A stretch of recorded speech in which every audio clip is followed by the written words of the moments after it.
à noite. Mas no mês passado ele conseguiu passar a cumprir pena em regime aberto, ou seja, Jacó tem que dormir em casa. A Justiça Federal de Brasília absolveu o ex-presidente Lula e mais 6 pessoas do crime de obstrução de justiça. Entre elas, o ex-senador Delcídio do Amaral e o banqueiro André Esteves. Todos tinham sido acusados de tentar comprar o silêncio do ex-diretor da Petrobras, Nestor Cerveró. O processo durou 2 anos. Em julho de 2016, o ex-presidente Lula e outras 6 pessoas viraram réus, acusados de envolvimento na compra de silêncio do ex-diretor da Petrobras, Nestor Cerveró, para evitar que ele fizesse delação premiada. A acusação era de tentativa de atrapalhar as investigações da Lava Jato.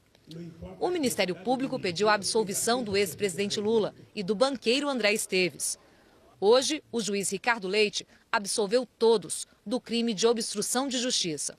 O ex-presidente Lula, o ex-senador Delcídio do Amaral, que era do PT e hoje está no PTC, o ex-chefe de gabinete de Delcídio, Diogo Ferreira, o advogado de Cerveró, Edson Ribeiro, o amigo de Lula e pecuarista José Carlos Bunlai, o filho dele, Maurício Bunlai, e o banqueiro André Esteves.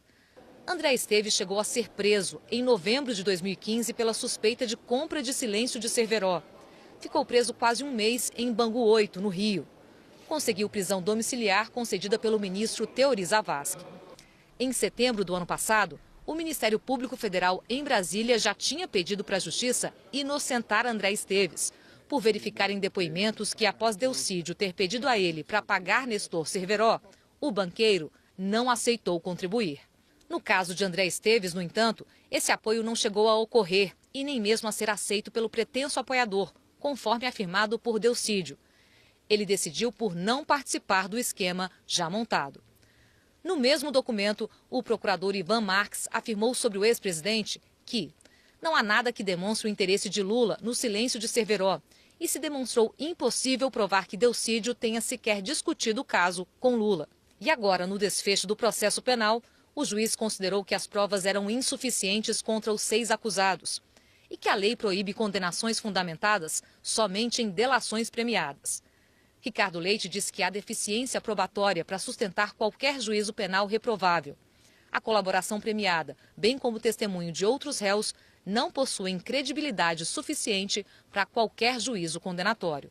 O magistrado mencionou a gravação feita por Bernardo Cerveró, filho de Cerveró, que gravou uma conversa dele com o ex-senador Delcídio do Amaral.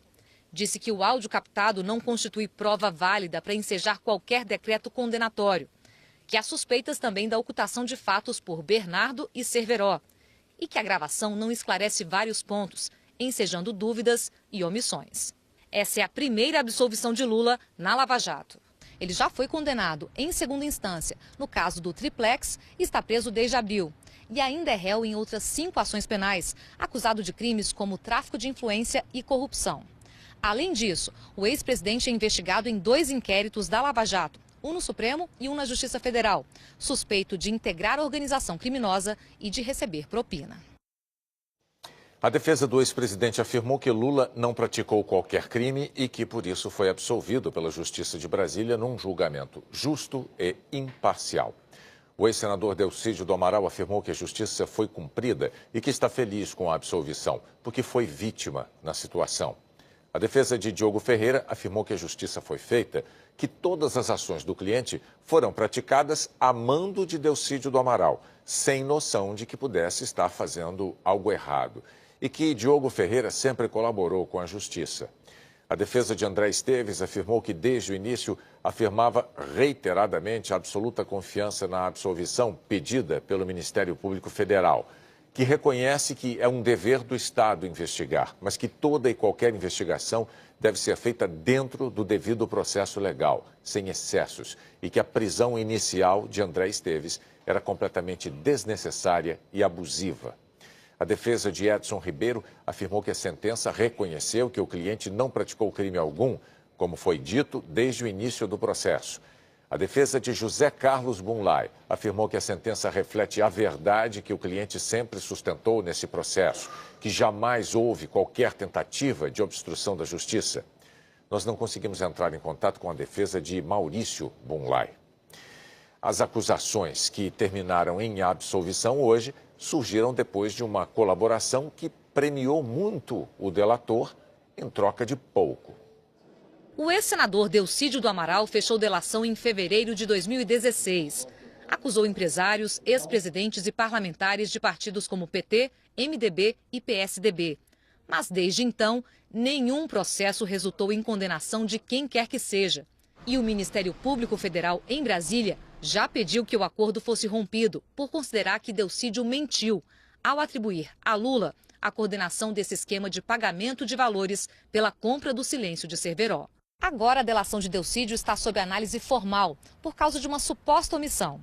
No mês passado, o ministro Edson Fachin, do Supremo Tribunal Federal, autorizou a Procuradora-Geral da República, Raquel Dodge, a apurar por que Delcídio, na delação, não citou propina a dois políticos: o ministro da Agricultura, Blário Maggi, do Progressistas, e o deputado Zeca, do PT. E só falou sobre isso em depoimentos posteriores. Recentemente, um dos inquéritos abertos contra Aécio Neves, do PSDB, com base na delação de Delcídio, foi arquivado pelo ministro Gilmar Mendes, por falta de provas e sob a alegação que a investigação estava demorando. A PF havia pedido arquivamento, mas a PGR queria continuação do caso na primeira instância. A delação de Delcídio ainda está sendo usada em investigações em andamento. Investigadores dizem que só ao final será possível saber se alguma declaração dele será efetiva na condenação de criminosos. A Lava Jato prendeu Delcídio em novembro de 2015. Ele foi solto em fevereiro de 2016, assim que fechou delação. O acordo prevê que a pena máxima para todos os processos que ele responder é de 15 anos de prisão, mas não em regime fechado, e multa de R$1,5 milhão. Delcídio vive hoje em Campo Grande, longe da cadeia. Outra delação que pouco ajudou até agora as investigações é a de Sérgio Machado, ex-presidente da Transpetro. Ele nunca chegou a ser preso. Pelo acordo, ele cumprirá a pena de no máximo 20 anos ao fim do processo, se for condenado. Sérgio Machado vive nesta mansão em Fortaleza e devolveu aos cofres públicos R$75 milhões que teria recebido de propina. Ele gravou políticos do MDB.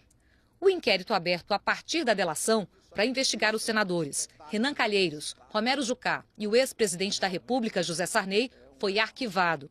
A suspeita era de que os três estavam tentando atrapalhar as investigações da Lava Jato. No relatório em que propôs arquivamento, a Polícia Federal diz que a colaboração mostrou-se ineficaz, razão pela qual entende-se não ser o colaborador merecedor de benefícios processuais. O então Procurador-Geral da República, Rodrigo Janot, ao defender que a investigação fosse arquivada, disse que a divulgação de áudios gravados por Machado impediu os planos de políticos de obstruir a justiça. Ainda estão em andamento as investigações abertas com base na delação dele, que apuram se senadores e deputados do MDB se associaram para desviar dinheiro da Petrobras. A delação dele foi usada em denúncias.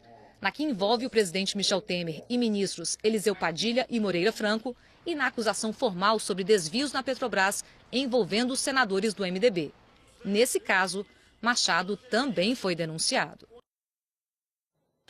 Desde que as delações foram tornadas públicas, todos os citados têm negado as acusações.